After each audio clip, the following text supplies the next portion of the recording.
สวัสดีค่ะพี่เหมียวนะคะวันนี้พี่เหมียวก็พามาพบกับคุณลุงนะคะคุณลุงเป็นอะไรมาคะสวัสดีครับ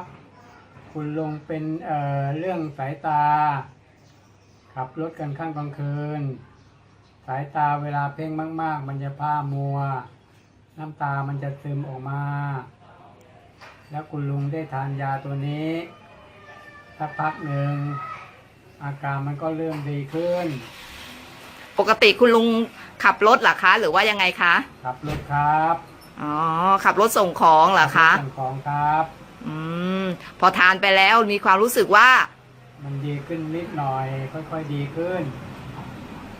ก็ต้องทานต่อไปเรื่อยๆจนกว่ามันจะหายค่ะแล้วคุ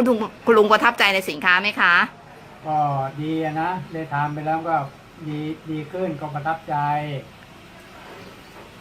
ค่ะคุณลุงมีอะไรจะฝากถึงผู้ชมทางบ้านไหมคะที่สนใจหรือมีปัญหาเรื่องสายตานะคะก็อยากจะฝากบอกคนที่มีอายุอย่างรุ่นลุงที่ขับรถขับลากลางค่ำกลางคืนทดลองกินยาตัวนี้ดูสักพักหนึ่งก็จะเห็นผลถ้ามันดีก็กินต่อไปเรื่อยๆให้มันดีขึ้นให้มันหายค่ะฝากไปด้วยครับค่ะขอบคุณค่ะถ้ายังไงติดต่อมาได้นะคะตามเบอร์โทรด้านล่างเลยค่ะสวัสดีค่ะสวัสดีครับ